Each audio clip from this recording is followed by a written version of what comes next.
આપના ધારાસભ્ય ચૈતર વસાવાનો 48 દિવસનો જેલવાસ પૂર્ણ થતા રાજપીપળાથી ભરૂચ સુધી સમર્થકો દ્વારા ઠેર ઠેર સ્વાગત કરવામાં આવ્યું હતું।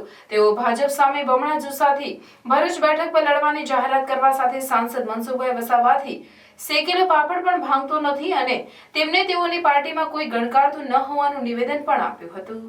રાજપીપળાથી જેલ મુક્તિ બાદ ચૈતર વસાવા ભરૂચ આવી પહોંચતા આમ આદમી પાર્ટીના સમર્થકોએ ગગનભેદી નારાઓ સાથે સ્વાગત કર્યું હતું। તેઓએ પત્ની વિના જેલમાંથી બહાર આવવા અંગે તેઓએ ગુજરાત વિધાનસભાનું બજેટ સત્ર હોવાથી મહત્વપૂર્ણ ચર્ચામાં ભાગ લેવો જરૂરી હોવાથી એકલા બહાર આવ્યાનું જણાવી ભાજપ શામ દામ દંડ અને ભેદથી વિપક્ષી આગેવાનોને તોડતી હોવાનો આક્ષેપ પણ કર્યો હતો। લોકશાહીનું હનન થઈ રહ્યું હોય તે બચાવવા લડત આપીશું તેવું પણ તેઓએ કહ્યું। ચૈતર વસાવાએ વધુમાં કહ્યું હતું કે ઇન્ડિયા ગઠબંધન થાય કે ન થાય પણ ચૈતર વસાવા ભરૂચ લોકસભા બેઠક લડશે। હાઈકમાન્ડનો તેઓ પર વિશ્વાસ હોવાનું કહેવા સાથે આગામી દિવસોમાં મુમતાઝ પટેલ, ફૈઝલ પટેલ તેમજ અન્ય કોંગી આગેવાનો ઉપરાંત છોટુભાઈ વસાવાને પણ મળી એક સાથે ભાજપનો મુકાબલો કરાશે તેમ પણ કહ્યું હતું। ભાજપના મનસુખભાઈ વસાવા 30 વર્ષથી સાંસદ હોવા છતાં પણ પોતાની સરકારમાં તેમનાથી ભાંગતો શેકેલો પાપડ પણ ભંગાતો નથી। હવે મનસુખભાઈ વસાવા જે પણ નિવેદન આપે છે તે એમની પાર્ટીના લોકો જ નથી ગણકારતા તેવું કહી ચૈતર વસાવાએ ભાજપનું ઘમંડ ભરૂચથી તૂટશે તેમ પણ કહ્યું હતું।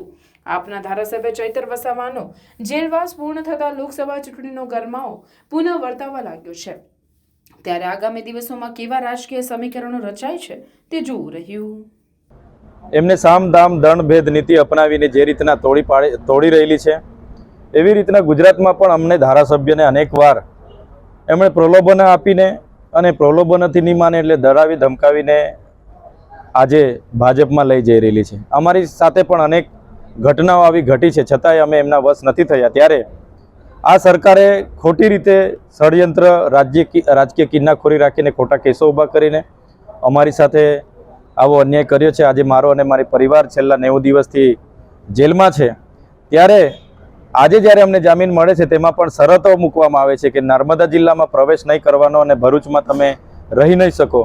એટલે ક્યાં ને ક્યાં લોકશાહીનું હનન થાય છે ત્યારે અમે આ લોકશાહી બચાવવા માટે, દેશનું બંધારણ બચાવવા માટે ગમે તેટલી જેલો પણ થશે છતાંય અમે પૂરી તાકાતથી આ ભાજપ સરકાર સામે લડવાના છે અને આવનાર દિવસોમાં પૂરી તાકાતથી આ ભરૂચની લોકસભા હોય કે સમગ્ર ગુજરાતની લોકસભા હોય એમાં લડવાના છે। અને અમે ભરૂચ લોકસભા હું પોતે ઉમેદવાર છું।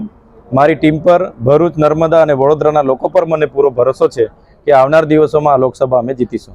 હું મારા જામીન થયે બાદ હું મારી પત્ની સાથે જ હું બહાર આવવાનો હતો પરંતુ અમારે વિધાનસભાનું બજેટનું સત્ર આજેથી ચાલુ થયું છે અને આવતીકાલે જ્યારે બજેટ રજૂ કરવાના છે નાણામંત્રી ત્યારે ગુજરાતના તમામ વર્ગના લોકો માટે મહત્વનું સત્ર આ હોય, મહત્વની ચર્ચાઓ થતી હોય, મહત્વની રજૂઆતો કરવાની હોય ત્યારે હું શકુંતલા અને સમગ્ર આગેવાનો મારા વકીલના આગ્રહને માન આપીને હું જેલથી બહાર આવેલો છું અને આવતીકાલથી હું ગાંધીનગર સત્રમાં મારી હાજરી આપવાનો છું અને ગુજરાતનો યુવા વર્ગ હોય, ખેડૂત વર્ગ હોય, બેરોજગાર વર્ગ હોય કે કંઈ પણ વર્ગ હોય એમનો અવાજ હું વિધાનસભામાં બનવા માટે હું બહાર આવ્યો છું।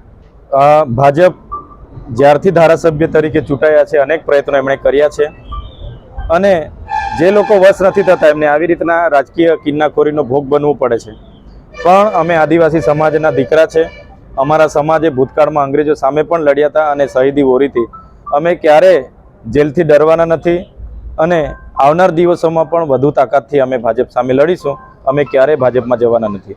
મને જેલમાં માન્ય કેજરીવાલજી અને ભગવત માનજી મુલાકાત માટે આવ્યા હતા અને એમણે કીધું કે અમે નેત્રંગમાં તમારું નામ જાહેર કર્યું છે।